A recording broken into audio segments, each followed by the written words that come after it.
Welcome to the Weekly Woodcast with Dennis and Michael Woodworth. We have a special guest in studio today, Brogan Bailey. Brogan's been a minor hockey player, minor hockey coach. He's been heavily involved in our sport community, especially in hockey, for a very long time, and we're excited to have him in studio because he's the new GM and head coach of our South Shore Lumberjacks for the season. So it's great to have you in the studio, Brogan. Yeah, thank you very much for having me.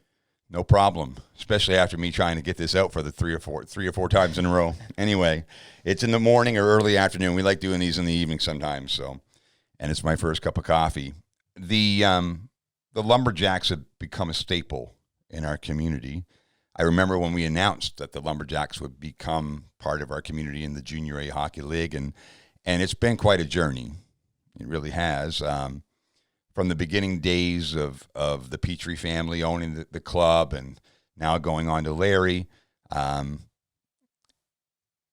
league itself is not an easy league to manage and coach because it's one of those, I wouldn't call it the in-between league, but it really is a bridge to another league that a lot of players aspire to go to. Yeah, 100%. It's a difficult league because you have the Quebec League, which a lot of players coming out of midget, that's their goal, right? They want to play in the Quebec Major Junior League. They want to play Major Junior. And if that doesn't happen, a lot of them are disappointed. So for us, we're viewed as almost a fallback for guys, especially if that's their goal is Major Junior. And I think that's a mentality that I want to kind of get out of our league is it's not a fallback. It's a solid, right. It's a solid option, right. with great hockey players, and a lot of guys that have aspirations of playing college hockey. I mean, this has always been my kind of mantra as a coach is to never be anyone's last coach. I think if you're somebody's, last coach, You've done a poor job along the way. I mean, obviously, I think that I will end up being some guys' last coaches where I'm at now because we've got guys that are going to end up being 20 years old, and that might be the end of the road for them. But, I mean, I still want to strive to make sure that they can see a future beyond the Junior A League, which is tough sometimes, but I think it's possible for most everybody that comes through our league. Well, I mean, look where you are. Yeah. I don't know if you ever thought about having this type of position when you were a player. A lot of guys don't think about that along the way. And it's difficult to try, and that's part of coaching because coaching is really mentoring. Yeah. It's guiding people in the direction, giving them opportunities, possibilities, teaching, building blocks, a strong foundation. A lot of guys that play hockey sometimes don't have those foundations even in their own households. Mm-hmm. So to find someone in your life that can give you that kind of direction and mentorship really is invaluable. So it's not just about being a hockey player or having hockey opportunities, it's about life opportunities. Right. And really, I think you're a great fit. Before we go into this season, let's talk about last season because you come out of the UPS Mustangs program in Midget AAA or the Midget program, and you guys were very successful. Mm-hmm. Talk about why that was a success. And what people made it a success before we go into this season. Okay, yeah, sure. I mean, I love talking about last season. Last season was probably it was the most fun I had coaching to this point. I hope there's years that equal it and maybe even some that exceed it in the future. Absolutely. But I think we had our dressing room, I think, was the reason that we were so good. We had such a good group of kids that kind of fell into their roles early, accepted their roles, which is for midget, you have a lot of guys that want to get to, like I said, the Quebec Major Junior League or playing the junior. So to convince them that they can do something that is to the betterment of the team that might not result in them scoring 20 goals is difficult sometimes. But we had a great, I had a fantastic coaching staff with me that consisted of Sean Woodworth and Jacob Conrad. And both of those guys have a ton of knowledge to give to players of that age group and players of every age group, quite frankly. And they helped enormously. To have that support as a coach is huge. And to have that support that they're also perpetuating the same message that I was, that, our thing all last year was, believe that you can do it. I mean, believe that every time a city team comes in here, you can beat them. And we had the personnel to do it, right? We knew from the get-go. I mean, we had great players. We have a lot of players that are playing junior this year. We had Mason Beck. We had Luke Woodworth. Absolutely. We had Will Chisholm, Lawson Cook, guys that I now have on the Lumberjacks, Aaron Lane. We had injury problems, but I mean, none of our key guys went down for big periods of time. So it just everything kind of came together really, really well. But that dressing room, man, holy smokes, those guys wanted to win for each other every night. I'd be remiss to not mention Jeremy Robar. He was our backbone. He was our goalie. And there, with him in net, we could win every night. Right. And then our backup would come in, Connor McGinnis, and then he would steal a game just because I think he knew he had to step up in order. A lot of backup goalies are like that. Yeah. And he did a fantastic job. And then we had guys down playing what you would typically call third and fourth lines who would just contribute with scoring. If the first line wasn't going, guess what? Well, guess what? Our third line's going to run over you tonight. And we had an older group, which helps in that league. Sure does. I think we always have a few guys from outside of the region, and that's kind of a reality with the Mustangs, and that's kind of opening a can of worms in terms of development and how many guys we get from this region that are actually capable of playing at that level. Because you don't want to put kids in a situation where they have no chance of success. I can tell you from personal experience, because I played for the Mustangs a few decades ago. Mm-hmm. We had teams that only had one or two lines, and our third and fourth line just did not belong in the league.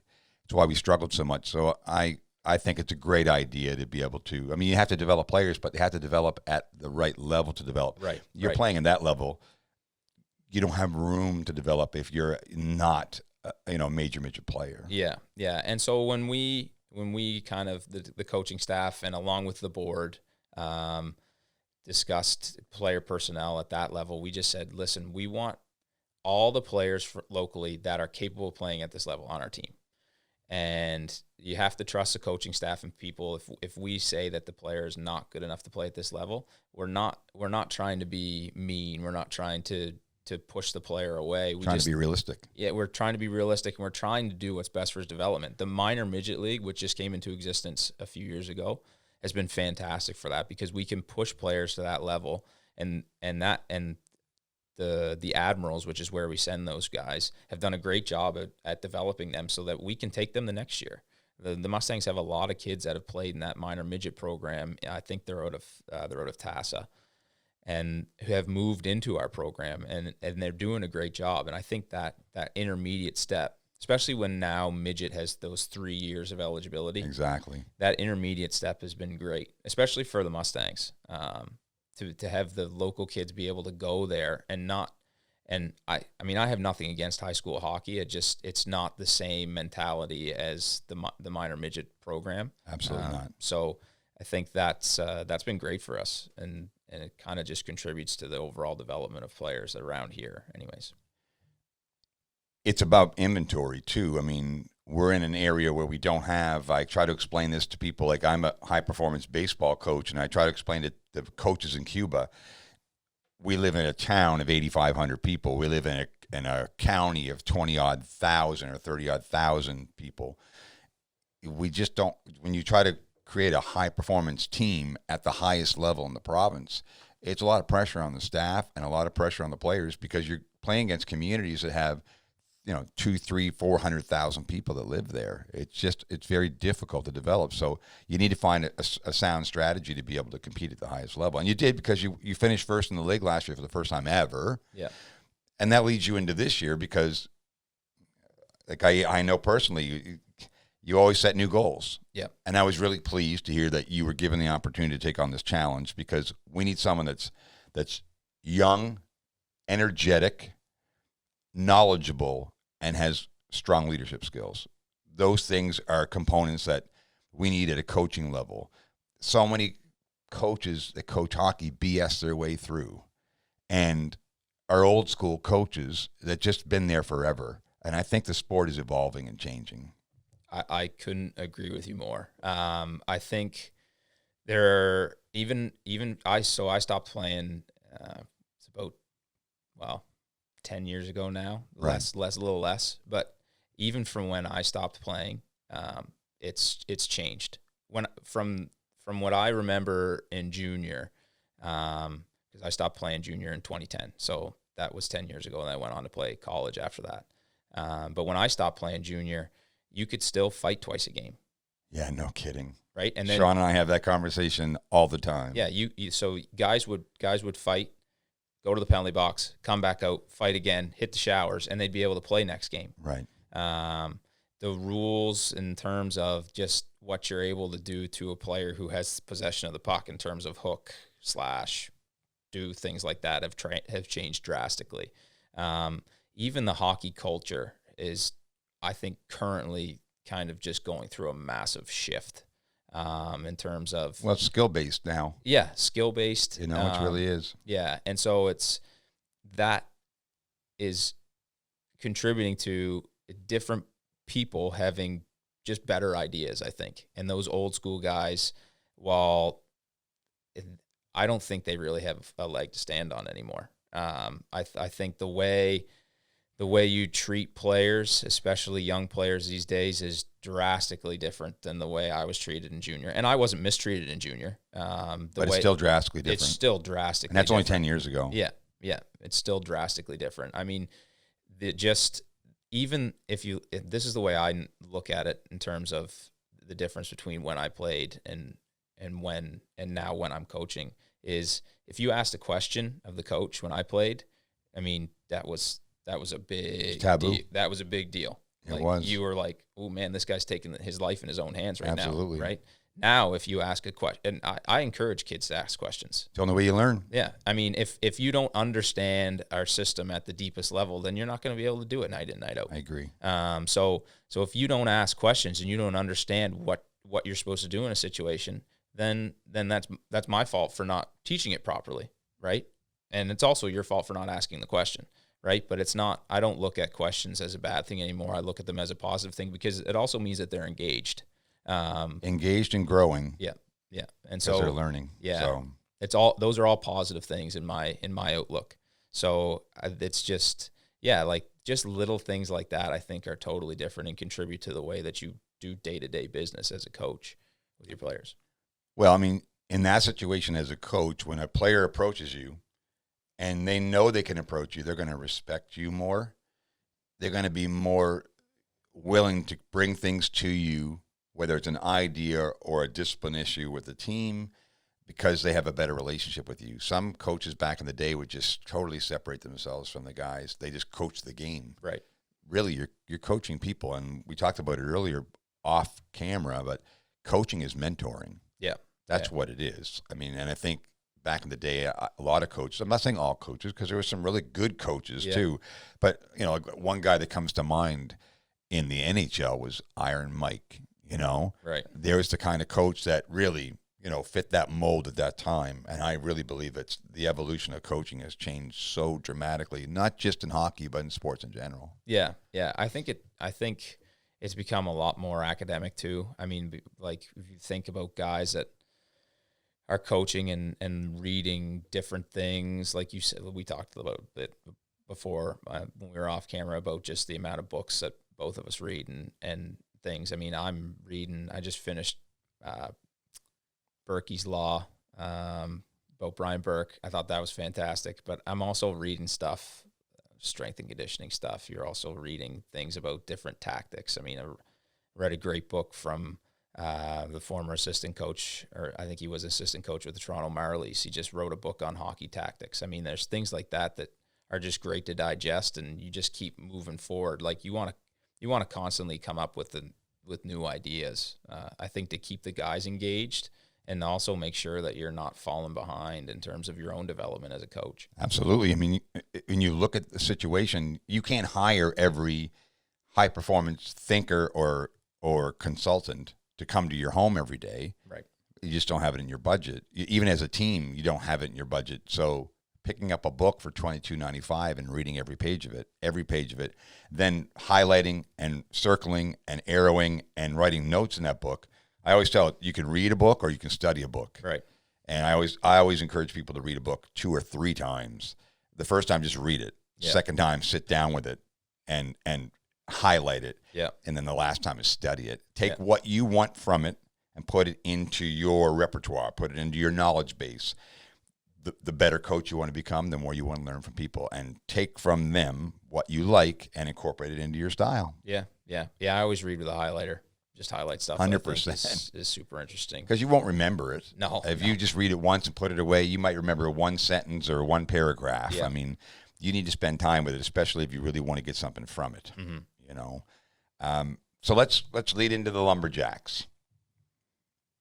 The Jacks have been predominantly a team that gets into the playoffs, but when they do, they sneak in. Right. I was if you want to call it, the voice of the Lumberjacks for almost a decade, probably 6 or 7 years, and we always enjoyed it. I remember, Anthony Pisano and Jeff Marchand. Yeah, those are all guys I played against when they were played against, exactly, right? So, and good guys, and I was in the dressing room. I saw the guys. I spent time with them. But the game has evolved, and I really want our hockey club and our community to have a legitimate opportunity to have a feeling of success at the highest level in this area. There's always success.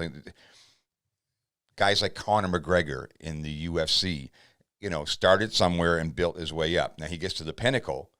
Some of these guys, if you have that success at this level, move on to the next level because they've been successful. So you having a club that's been that successful has let those players grow and give them opportunities, whether it's in playing, coaching, physiotherapy, kinesiology, you name it. They can go into those fields because they can use that success on their resume. Yeah.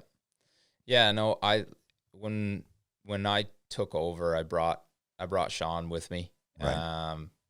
From the Mustangs, and we mesh really well together in terms of the way we look at the game and the way we look at how success should be measured. We ultimately, I think our first measure of success is how many players are we pushing on to the next level. Absolutely. We said that with the Mustangs, and I don't think in the conversations that we have that's really changed at this level, because our biggest thing is, can we push kids to college? And if they still have that Quebec Major Junior League aspiration, can we push them to there? Like, if we see a kid for a year and he moves on, great. But yeah, the winning aspect is, especially because now it's become making this step is more of a business. So whenever it becomes more of a business and there's monetary values involved in the company, you want to win because winning helps those bottom lines. Of course it does. And so that's not lost on me. And even though development is probably number one, winning is a very close second. And the other thing winning does is it makes coming to the rink every day a heck of a lot easier. Every day. A heck of a lot easier. No question. I learned that. I knew that, but it became it was a lot easier to come to the rink last year than it was my first year with the Mustangs. In my first year with the Mustangs, we weren't unsuccessful. We lost a lot of close games, and so you're building towards it though. Yeah, and so we found out what it took to win those tight ones. And I think that might be what it takes with the Lumberjacks, especially this year. We got a lot of young guys that are just kind of dipping their toes into the water of junior. And so this year, my goal is to really just give these guys as many opportunities to succeed or fail as possible, because ultimately they're going to be learning opportunities. And if we can take those opportunities and build on them, I think we'll see success. I don't want to guarantee success right away, because I think that would be ridiculous coming from my mouth. But at the same time, I don't think that what we've seen in the past is what we're going to see in the future. I think we have a really solid base of kids that are entering our program right now. And there's a good possibility we move almost all of those kids on to college. When you look at like the 17-year-olds that we have entering our program, they're all, I mean, we did a great job of picking the right people through the draft and through free agency and stuff. I love that. Like, we have kids that are just fantastic, that have their heads on straight and that want to come to the rink every year or every day and develop. And you'll see that through this year and next year, I think, with the constant improvement from game to game, because that's what we're preaching every day. Ultimately, I think they know that they can win. They've seen that in preseason. I mean, we split the preseason, but I think we didn't see anything that particularly wowed us from other teams. But I think the guys kind of got that belief in there that, like, hey, listen, we lost a lot of pieces coming into this season, but that doesn't mean we're not in contention to make the playoffs and go deep in the playoffs and do things that, you know, maybe the organization hasn't seen before. You lose pieces, but you gain pieces. Yeah. This club has gained you as a piece, your assistant coaches as pieces. Mm-hmm. I think you underestimate the strength of having an organized system and success that's been there before that breeds into the success of this club. I think you're going to see that throughout the season. The other thing is that what comes to mind for me is a guy like John Gruden. John's a professional football coach with the Las Vegas Raiders.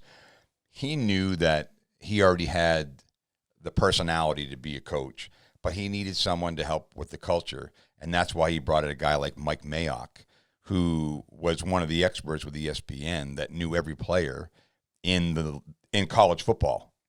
And what it's done is it's bred an enormous amount of people coming into the organization that love the game. They pick players that they love the game of football. I think if you have players that love the game of hockey and want to show up every day and just enjoy it, it breeds a culture into a team, and that creates success because they'll outwork teams even if they don't have as much talent on paper. They'll outwork them because they love it. Yeah, we really wanted to kind of make a big culture shift this year when we came in, and we talked about that actively before all the players got there, and just kind of what do we want them to see day in, day out. And we presented them what we thought, what we expected of them, and how we wanted our culture to build. And we talked a little bit about that before we got on air here. And it was just we wanted to create leaders, create learners, and embrace adversity. And so I think when we talk about creating leaders, those aren't necessarily. I think a lot of people have maybe the wrong idea about leadership or just view it a little differently than I do. I think leaders aren't always the guys that in the movies you see the guys that stand up and give the big speeches in the dressing room and stuff. And that's not really what I think of as a leader. You don't need to be vocal. You just need to encourage everyone else to be a leader. I think you need to step up and be a guy that is, or a girl who can put people in a position where they feel comfortable to make mistakes, where they feel comfortable to open their own mouths and say something if they think it need to be said. So yeah, you might think that at a certain point in time you have to get up and say that speech. Well, good. I think you should. I think that's important if you think that's, you know, what needs to be said in that moment. But are you also encouraging other people to be the best versions of themselves? I think a leader doesn't always have to lead vocally. Yeah, I agree. Leaders lead by example, and some are well-spoken leaders, and then there's other leaders that lead by when they step on the ice, when they go to school, how they treat their teammates. That's a form of leadership that's overlooked by some people, and when you identify those kind of leaders, your culture and we talked about the Mustangs last year, the dressing room becomes contagious. Yes, it does. Yeah, and that's where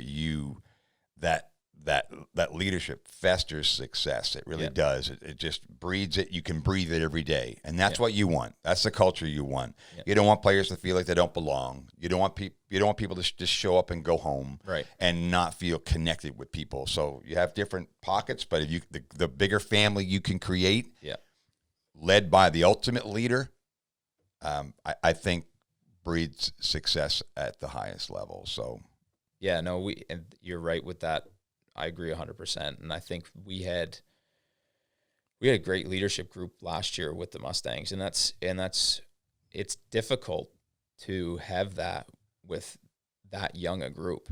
Like it's abnormal, I would say, to have kids essentially that know how to lead and know what the right thing to do in a certain situation is, and know how to treat their teammates with a ton of respect. I mean, it was refreshing, I would say, to see that last season. And we had a great leadership group, but we had guys there that grinders. You have to have different characteristics on the team, and they all, like, there was different times where a bunch of different guys stood up and said something when they thought it needed to be said. So I mean, we had a room full of leaders, and it helped. Like I said, it helped having those older kids who'd kind of been through the process of, you know, not making teams or being on different teams that maybe hadn't succeeded or did succeed. We had just a great kind of hodgepodge of guys that kind of molded very, very quickly. And that was, I mean, were we the most skilled team in the league? No, we definitely were not. We had two of the best players in the league. You could see that when Mason and Luke finished 1-2 in scoring. I think we had the best goalie as well. But that's 3 players on a team of 20. Yeah, and you need them all. Yeah, we needed them all. You need them all. Yeah. In hockey, you need them all.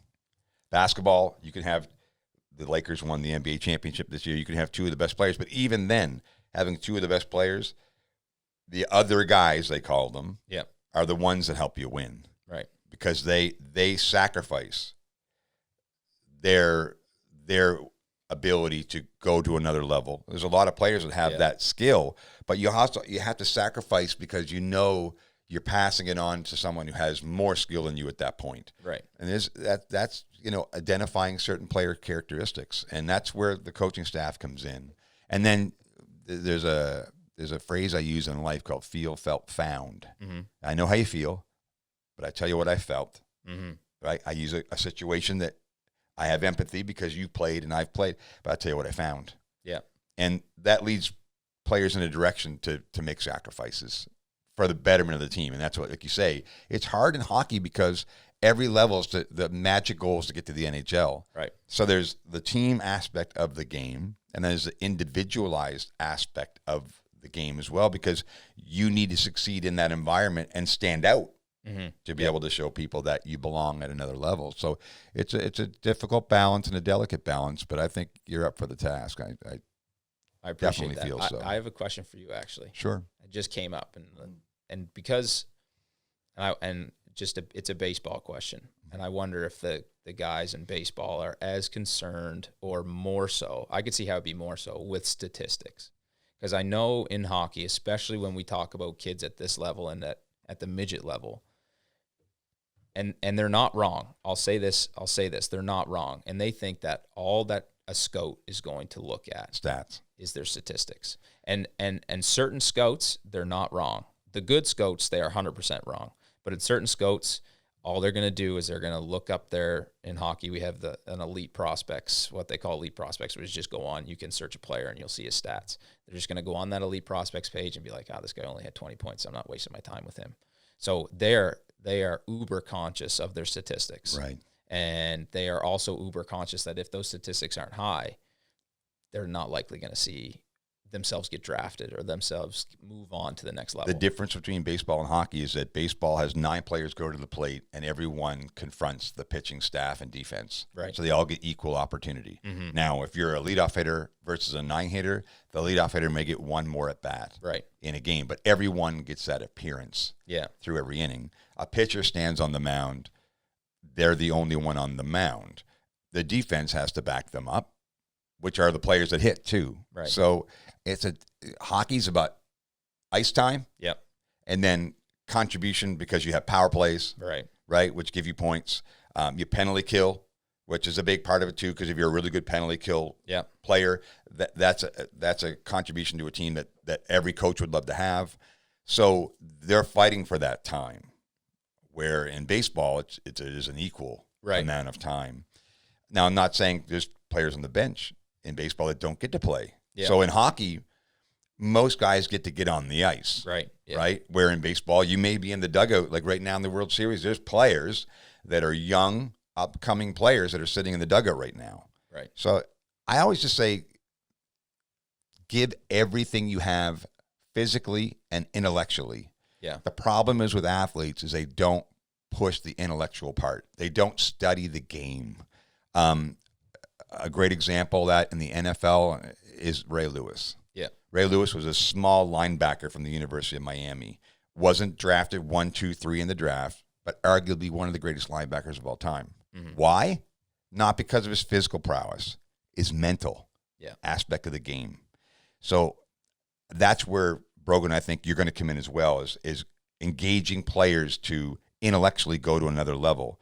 They're not used to that. Most players are not pushed by coaches to do that. Yeah, no, agreed. And I think if we do that, as I say we because I'm still connected to the Lumberjacks, whether I'm here or not, at the rink or not, is a big part of the game. It really is. It's overlooked by most. Yeah, I mean, and I think some of the things we do, I mean, we've taken those stats to another level with the program that we have, and in terms of, we track the power play stats. Yeah, absolutely. We track the penalty kill 100%. stats. So if a recruiter comes to us and says, "What can this player do for me at the next level?" I'll tell you exactly what he can do, because these are statistics. I'll send you all of his shifts. I have all of his shifts videotaped. We record time on ice and things like that, and the kids and the players get to see those things. So maybe one kid only has 10 minutes of ice time one night, and he wants to know why. I mean, I'm more than willing to tell him why he only had 10 minutes and Absolutely. the other guy only had 20. And kids aren't afraid to have those conversations, but I think it's important that they know, right? I think it's important that they can see a breakdown of all their shifts and how that kind of it gets laid out in a statistical format, and then then they can be informed of their own performances instead of just coming home from the rink and being like, I think it played pretty good tonight. And well, if I look at tonight versus last night, well, my statistics aren't as good. I didn't win as many 50-50 puck battles. I didn't get as many shots from high scoring opportunities. So maybe I thought I played better, but actually I maybe wasn't as good as I thought. Well, and seeing yourself is a big part of it too. Yeah. And we talk about this off air as well, is you have a company that's actually cutting video for you this year, so that players can actually see themselves. Yeah, yeah. The video's not going to lie. No, never right, does. Never does. Now, there's a guy that comes to mind for me, in all the years I've coached, is a guy named Colton Riley. He lives in Sydney, Cape Breton. Mm-hmm. Colton was not the most talented player. He was the most energetic player, and he was a great teammate. Yeah. So there's components to a player as well that you look at, and that was a big, reason I picked him for playing on Team Nova Scotia was those characteristics. So you look at a player who's a character in a dressing room that leads. He may not even be on the, like, for example, Joe Thornton this year is playing with the Leafs. Yeah. He's going to be a great leader in the dressing room, and he's only going to be on the second power play line. Yeah. But he's going to be a very important piece to the puzzle because he has those leadership skills. So players like that, you want those characters in your dressing room. It's going to drive those players to go to another level. Yeah. Yeah. The Joe Thornton experience, or the experiment this year, I think is going to be very interesting. I think it's going to be good. I'm pretty deep in the hockey Twitter universe. So, I mean, there's lots of contradictory statements getting thrown back by different people who I think are pretty knowledgeable. So it's going to be interesting to see how it plays out. They've got Jason Spezza and Joe. Yeah. And they're both leaders. They've been captains of their teams, but Joe is a more vocal leader, and he's going to call people out. I think guys like Austin Matthews, who are incredibly talented, not much of a leader. No. Very skilled player.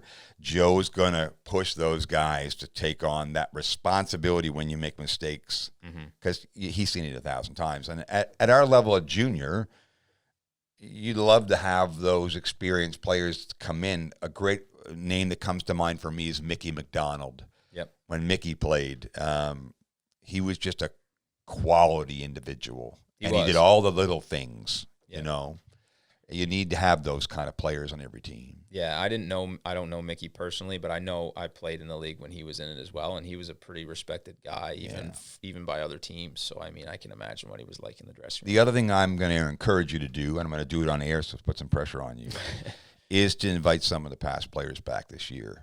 The fan base deserve it. Mm-hmm. They love the players that they remember. Yep. especially if they're close by, within the province of Nova Scotia, bring them down and get them sponsored. Like we can probably get a corporate sponsor to sponsor a night for past players that have been past sponsors before. Yeah. They may not be a sponsor now, but really enjoyed having those players here. Those players can come in and say things to the new players of what they're doing in life now. Yeah. Right. No, that's a great idea. Which would definitely create motivation and keep pushing forward their opportunities in life. Mm-hmm. They're not all hockey related. Some are and some aren't. Right. It's about winning isn't about what's always on the scoreboard, right? Building winners characteristically through the components that they need to have. The scoreboard looks after itself. Yeah. If you build winners, you'll win a lot. Yeah.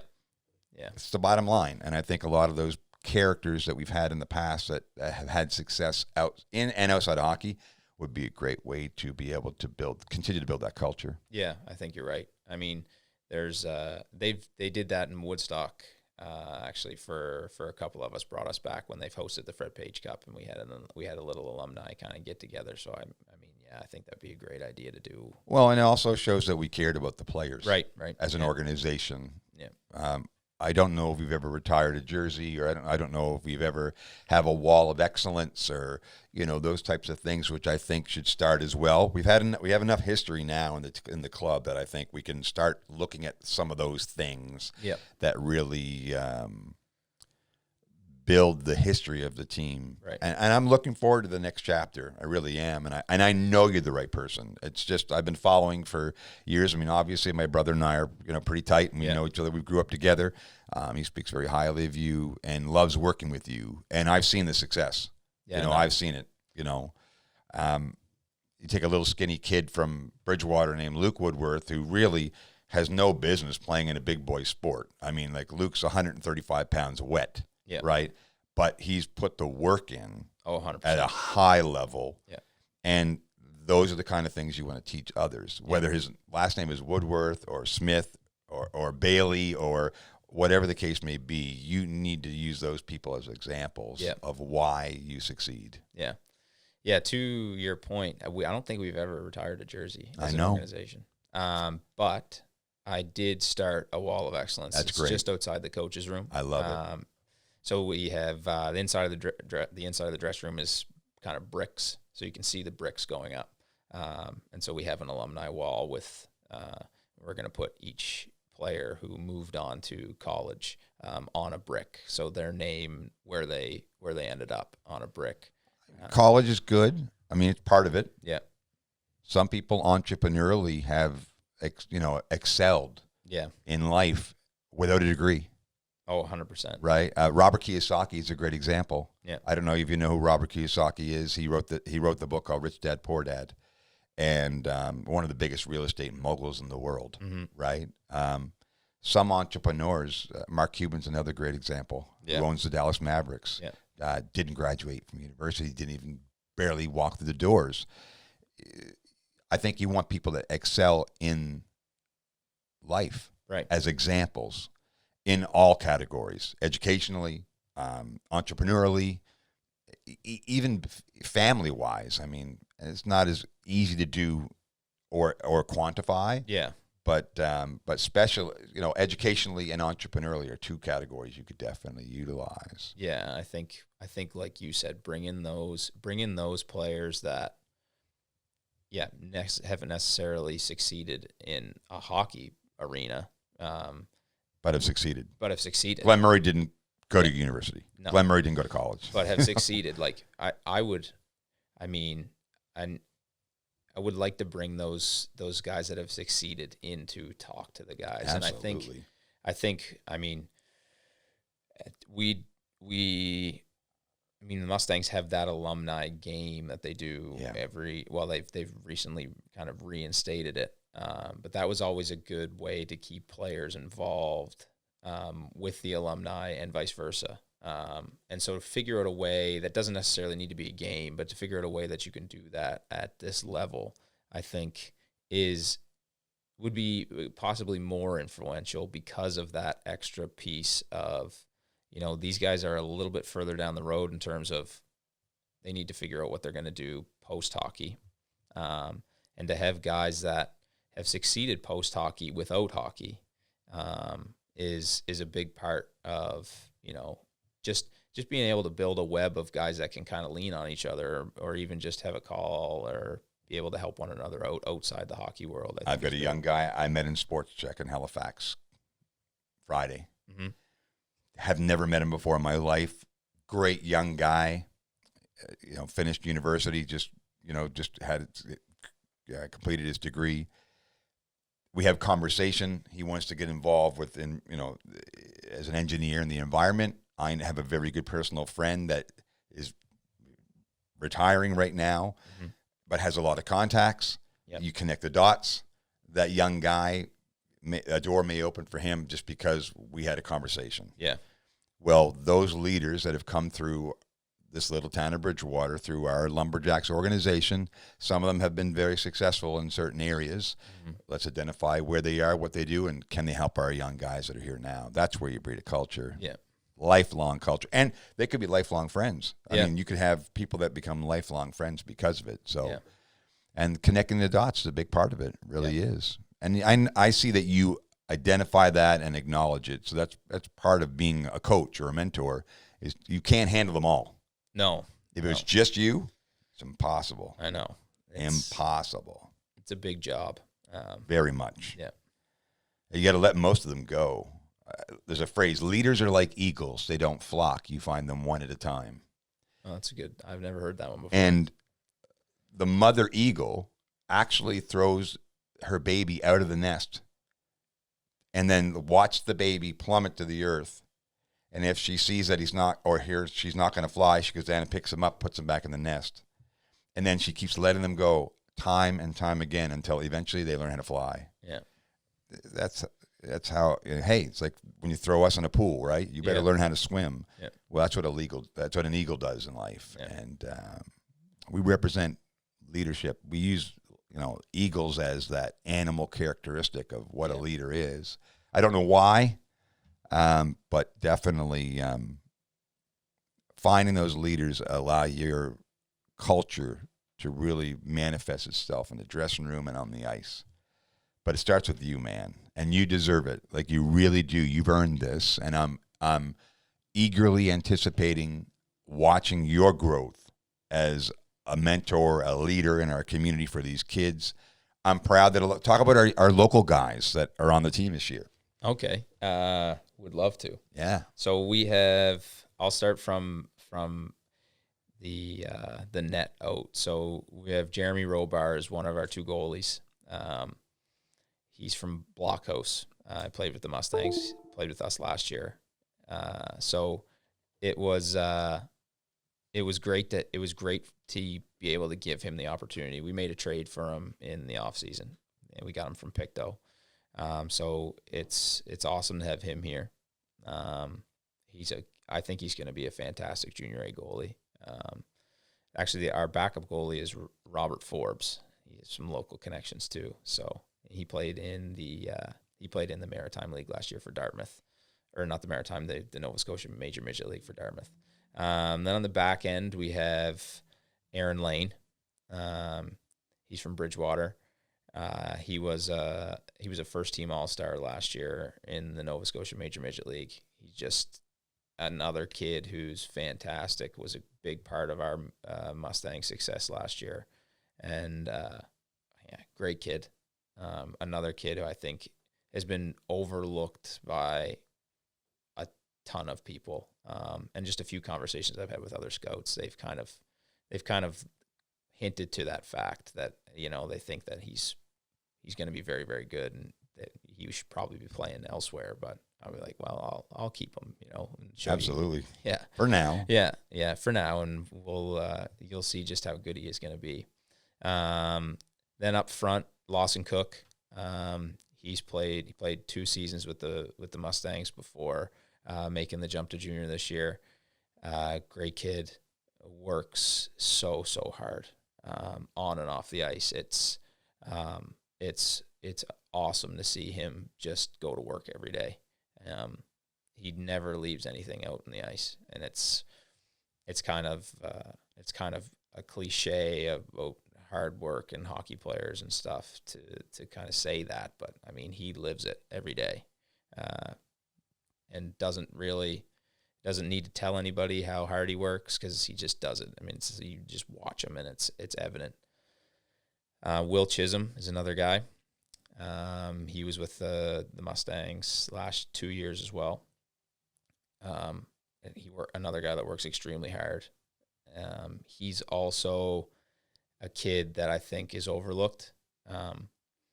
He would have been our first line center if Luke wasn't there last year. And so it was tough for him being kind of slotted in behind Luke. And I think that caused a lot of people to say, oh, well, he's a second line center. And being a second line center, he didn't get to play with Mason Beck all year and Lawson Cook, which gave his point totals a little bit of a hit, but he did everything for us. Played power play, killed penalties, won faceoffs when we needed to win faceoffs, was hard on other teams' top lines when we needed him to be hard. So he was just a Swiss Army knife. And I know when we got to training camp and we had older guys like Bear Zhendanoff and Ozzie King being like, who's that kid? And I'm like, that's Will Chisholm. Yeah. And he's going to be good.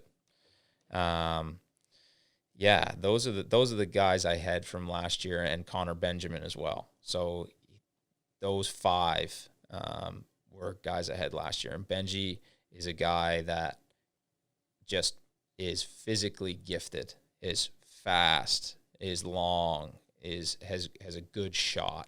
Like when we did our on ice testing this year, I think he was finished second behind Ozzie King, and Ozzie's a guy that played for the Mooseheads last year. Yeah, exactly. So I mean, just those are the kind of kids that I came out of, like, our local development system. And to Sean's credit, he's seen those kids for the last 5 years. Exactly.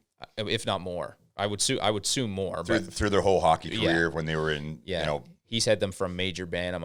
He probably had them before. Well, he's coached them from Major Bantam, but he's watched them develop through all those years. I'm sure he's had more to do with it than I'm giving him credit for. But yeah, I think just don't give him too much credit. Yeah, I'll try not to. But the impact he's had on them, I think, has been substantial, just because they know that he'll hold them accountable. Absolutely, no question. But more importantly, I think he genuinely cares about how well they 100%. do. And so I think they might not admit it, but they don't want to let him down. They really don't. And so I think that's a big part of why all 5 of those guys are successful. And there's more guys that have been involved with Sean coming up through, I think, that would have very similar mindsets. It's funny because I think that's going to be the largest number of local guys we've ever had on the Lumberjacks at one time. Yeah. Historically, I don't believe we've ever had that many local contributions as athletes at one time, which is nice because local guys like to be followed by local people. Mm-hmm. Not to say that we don't fall in love with certain players, because, like I said, we named some of those players before that have left behind an indelible impression in our community while they were here. It's nice to see that local flavor. I know when I was talking to fans all the time, they'd always like to see local players. Yep. But combining that with talent from other areas is really going to create and expose those new guys to that kind of culture. Yeah, exactly. That you guys have had, which is really good. And Sean, I give him a lot of credit. Sean and I are very different as coaches in certain ways, but then similar in others. Mm-hmm. And Sean's one of those guys that holds people accountable. And he has tough love. Yes, he does. Tough love. If you don't want to hear the truth, don't stand around very often with him, because it is what it is. Yeah. And I appreciate that, and I think young athletes need to hear more of that in a way that they know that you genuinely care about them. Yes. So they're not just telling you something. Yeah. They're telling you something because they care. Yeah. Yeah. And there's another phrase I use is, people don't care how much you know. Right. I was just going to say that. How much you care, right? I was just going to say that. No, that's I agree 100%. And we talk a lot about trust, and having the players be able to trust the coaching staff, and what we're giving to them every day is going to be helpful, and it's going to help them win, and also having them trust one another, and a big contributions. Those components of trust are, do you have the do you have the applicable knowledge, right, at this level? If for a player trusting a coach, do you have a high amount of integrity? Like, do you say what you mean, and do you do the things that you say you're going to do? And I think those are two of the, like, being competent, having that ability to coach, making sure that you are a person that says you're going to do what you want to do. And then lastly, and maybe most importantly, is, do you actually care about me and what happens to me even after I'm done playing with you? I can say this personally, because I've coached baseball for 30 years at a high performance level, especially the last 15. Players will go through the wall for you if you genuinely love them as people. Yeah. Genuinely love them as people. And that's one of the things that I've learned in my journey is just genuinely caring about them, staying in touch with them well after they're finished with you in sport, and they'll never forget you for your contribution. And I'm, once again, really pleased and very optimistic about the future of this hockey organization. And one of the things I'm really excited about as well is that you're going to build good people along the way, Brogan. Yeah. You're going to help build, it's building blocks in our community that goes to our province goes to country, and then we collectively as a country then provide a brand, which we have as a flag right over there, that we wear on our backs, that other countries look at us as the type of people we are. Yeah. And I know that firsthand because I go to other countries and see how they value who we are. And there's another country just, below us that is not looked upon in the world the same way. I'm not saying everyone in that country is that way by any means, but I'm saying we as Canadians are looked upon as really good people in the world. Yeah.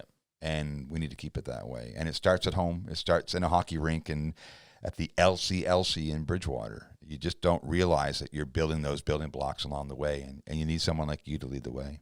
Yeah, well, I appreciate your support and your confidence in me. I hope it's well founded, but I just want to. I work really hard at it, and so you need to. Yeah, and so this is what I want to do. So it helps. I mean, it doesn't feel like a job to go to the rink every day. Absolutely. So I think that's what you're looking for in life, to try and find those things. Steve Harvey says it best. And I don't know if you know who Steve Harvey is, but he's the host of Family Feud, yeah. and he's a world-renowned comic, and he's a guy that lived in his car for half a year, almost a year of his life, just because he loved what he did. When you love what you do, it's not work. So there's a ladder in life where there's three categories. It's job, career, purpose. Yeah. When you meet your purpose, it almost seems like the work flows so much easier because you belong there. Yeah. And that's where you're at. Now it's how far can you push yourself to be the best version of you that you can be, and who do you surround yourself with to enable you to accomplish your goals in life, and lead others and give them opportunities in life. That's really what it's all about. And that's the journey, the mountain like we talked about earlier, that mountain, right? So I'd like to take the opportunity over the next few weeks to invite some of the players in. Yeah, I think they'd love that. And tell their stories to our fan base. Really give the fan base a perspective of who these guys are, better than a 3-minute commercial. Yeah. You know what I mean? Like a real in-depth conversation of their journeys, so that you can really get in an in-depth look of who we are as a family here with the organization. And Michael and I are very happy to be a part of it and just sit back and be the host, but really introduce people to our family here in the community. And hopefully, knock on the Weekly Woodcast, that by the end that we've had a successful season. And success doesn't mean that you have to win. Yeah. I hope we do a fair amount of that as well, but yeah. Doesn't mean you have to win. As you succeed, if you have a plan and the public knows what the plan is, they'll buy into it. Yeah. And I hope we can make that plan kind of flow from our players. If you have them on here and when they come on, I think you'll realize that we've done a great job of pulling in just great people. That's the Mike Mayock approach. Yeah, and great young kids who I think just really they all really want to play here. They all really want to be here, and so I think that'll be evident when you talk to them for sure, and also evident when you see them play. Business community. We need sponsors for our organization. Who can they reach out to talk about contributing some economic dollars to help the club out? The guy who's taking care of all of that is Ross Shatford. Okay. So you can also reach out to myself. We'll put those links in the channel so that they can reach out to you guys, because I think it's a big. I mean, the on ice product has to come from contribution. We just all can't be spectators in this. No, right? You're right. We have to equally contribute in some way, and we have some business people in this community that can certainly be a part of that. So I'm encouraging them to do so. Yeah, and we have great volunteers that have helped us out, and so between the sponsorship and those volunteers, I mean, this program doesn't exist, right? And the billets and everybody, like it's ultimately a community effort. 100%. And so and traditionally we've seen great support, and we've seen great support so far this year. But I mean, every little bit helps. I mean, well, I watched it firsthand when I was involved, but it still continues. It's a tradition. We're a small town. We're good country folk. I tell people around the world that where I come from is not some humongous city. I said the largest building is 3 stories high. Yeah. And we need to celebrate that volunteer group, because they put the time, the love, the passion into it that allows us to do what you and I and Sean and many of the coaches get to do. It's just focus on the game. Yeah. If we had to do all those other little things, it would be impossible. Yeah. Really. So. Yep. Brogan Bailey on the Weekly Woodcast this week, and we're looking forward to have you again on an update, maybe a month or so from now. Sure. We'll bring some of the players on a weekly basis. We'll keep you updated on what's going on with the Lumberjacks and introduce you to some of the characters that are part of the team, the leaders as well, and we're looking forward to following the progress of Brogan and that group this year. Thanks for dialing in and listening, and we'll look forward to hearing you again on the Weekly Woodcast with Dennis and Michael Woodworth.